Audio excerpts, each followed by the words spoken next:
This is what we go through every time we start a video. You gonna do it? No, I'm not gonna do it. You gonna do it? No, I'm not gonna do it. You better do it, Vince. You're more horrifying than I am. So if that's the case, welcome back to Horror Month 2016 at Box Office Maniacs. And we're continuing on with our franchise review of Saw.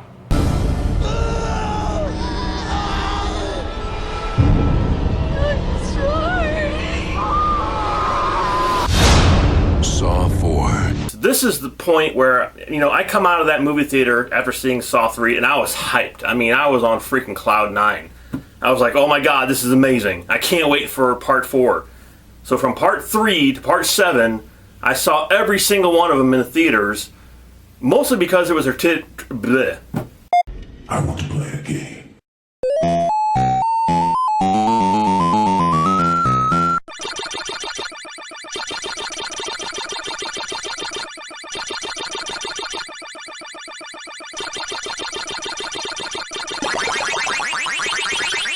Mostly because it was a tradition that, every year I knew a Saw movie was coming out. It was sort of like a Friday the 13th film.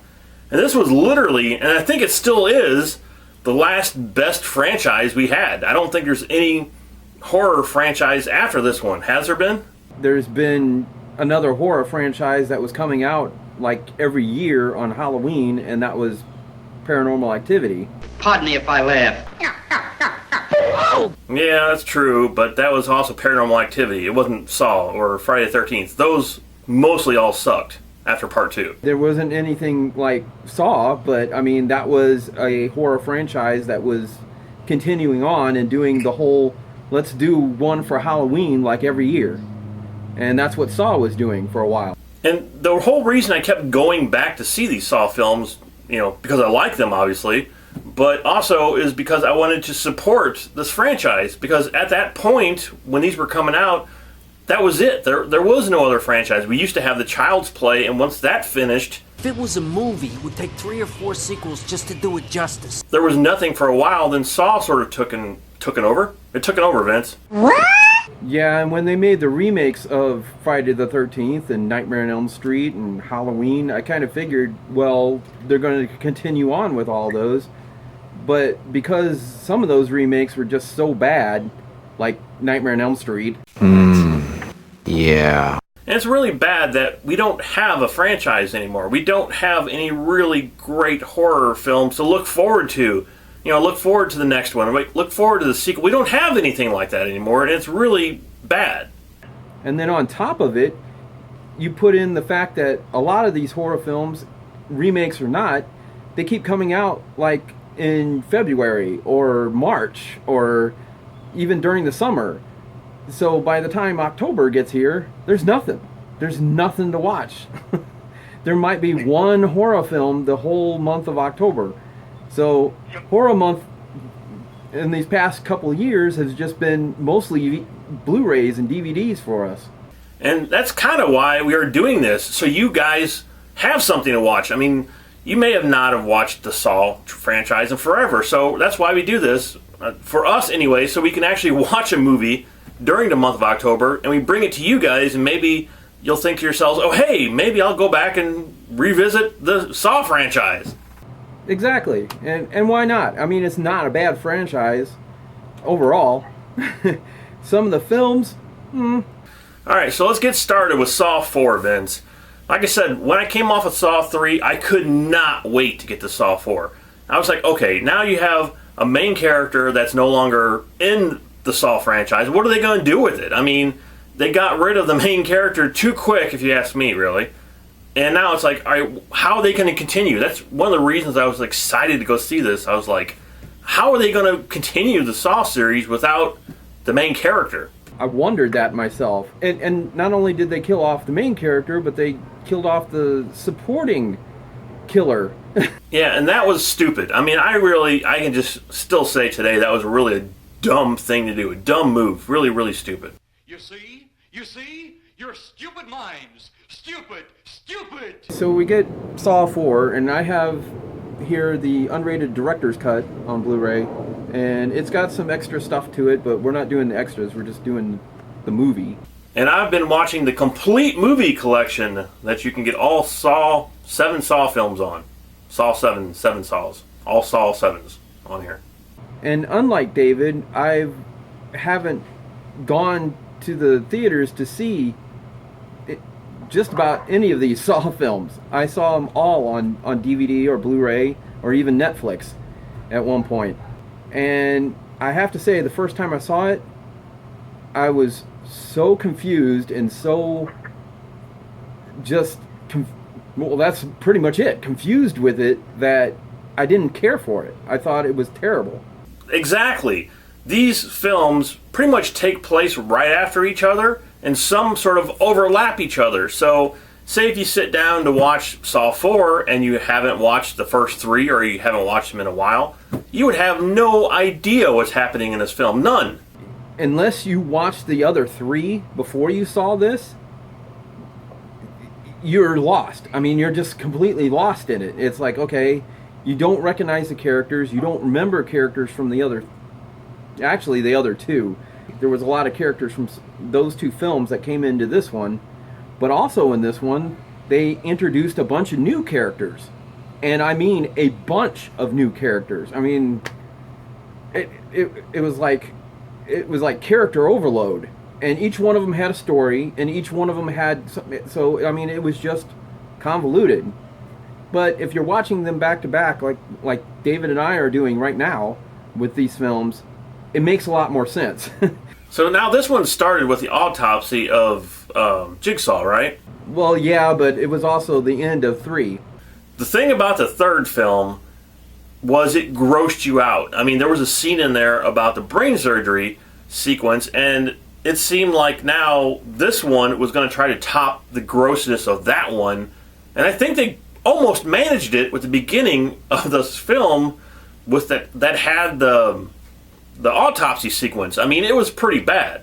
Yeah, it was pretty disgusting. I mean, and for the unrated director's cut, I'm pretty sure that's some of the unrated stuff that they put in there. I mean, where it was actually more bloody and more disgusting. You know, things that they probably left out of the theatrical version. And the effects in the beginning of this, man, they're spectacular. Just so well done. Them peeling the face back and opening the brain and just incredible effects. Again, these are what you call I can't think today, Vince. Oh, my kid banana. Practical effects, Dave. Yes. These are practical effects, Vince, and it's really awesome to see that happening, like when they're operating it. Sort of like The Thing or whatever. This is a body that's laying here on the table. It's not like a CG person or whatever. You know, they're actually cutting into the real body. Fantastic. Extremely well done. I also think this film is the one film where James Wan, his influence was kind of not really there. I think that's also why they got so bloody and so disgusting with a lot of this, because he tends to try to keep things where you use your mind and use your brain, and you think you saw things that were more disgusting than what they were without showing it. And they started doing this in the other movies as well, but with this one, I think they went over the top with the speeding up and slowing down of the stuff. It seemed like the first 40 minutes of this movie was, you know, going in fast motion and going all, and it's just like, really? And I got tired of watching that because it's like, it was overload. But then by the middle to the end of the movie, they quit using that, thank God. Which I can't stand. I totally agree with you, Dave. All right, so let's get into the story here, Vince. What'd you think about the story of Saw 4? I can't say I was all that crazy about it, only because it, like I said, it introduces so many characters, and there's still characters coming in from the second and third film. They're also in the first film. They were back in this movie. It does that too. I mean, it kind of speeds up and slows down, and they're introducing characters from the other films. And they're introducing new characters, so it's really confusing and convoluted. But by the end of it, when they start to show in the timeline of Saw when all this is taking place, you go, oh, okay, all right, now that makes sense with what they did. But I think the great thing about this film, the really good stuff about it, of course, again, is Tobin Bell. And you actually get to learn his backstory in this movie. And it's really cool to see that and to know, what happened to him. And they introduce his wife in this film as well. And they talk about, the puppet that's on the tricycle. And you get to actually learn what that puppet is and where it came from and the name of it. And it's a whole backstory. They finally get to tell you about the character and why he's sort of doing what he's doing here. And that's what I really loved about this film. And this is also where it started to introduce the main character that later on in the series you start to find out that, hey, this is not the guy you thought he was.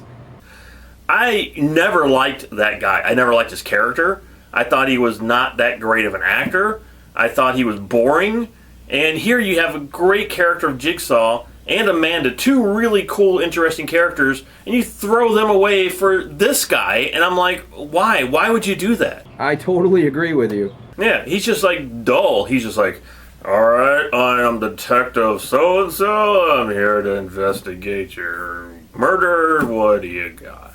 I'm just like... Overall, the story here wasn't bad. I mean, it's not terrible. It's watchable. I really enjoyed the backstory between Jigsaw and his wife and everything. I really, really like that. Especially picking up when you have a character, you killed off in the third one, and it's not like Jason and Freddy where you can bring him back with a bolt of lightning or you dream him up. It's not something like that. So you have a real character that really died, and trying to continue on with his story and his work, so to speak. For that, I mean, this is not a bad continuation, and it's a decent story. So overall, I would give Saw 4 a 3 out of 5. And believe it or not, I would give it also a 3 out of 5. But I will say, if I had reviewed this movie back when I first watched it, it probably would have been a 1. Because I really didn't care for it. Vince, I remember telling you about the Saw franchise. And I remember telling you when I used to go to the show every year to go see this, and you're like, whatever. And I was like, what? It's really great, Vince. It has a really cool story. It's great. And you're like, whatever. That's because, again, if you don't watch them like this, you won't like them because you won't understand them. Exactly. And that's why I was kind of like, the killer's dead. So, and like I said, it's not like he's a Jason or a Freddy, or anything like that. He's a real guy. So once he's dead, he was dead. It's pretty much the franchise is dead at that point. But they kept him alive in flashbacks, which was a really smart and interesting thing to do, actually. Like I said, watching it now, back to back like this, it makes a lot more sense to me. The story made a lot more sense to me. I picked up on a lot more than I did the first time around. So, yeah, I give it a 3 out of 5. And make sure you return all month long, because not only do we have the rest of the Saw movies to review, we also have a ton of other horror films and other things to bring to you, horror related, because it's all horror all month. And you can't do anything about it, so you might as well subscribe and stay here and watch this, or else.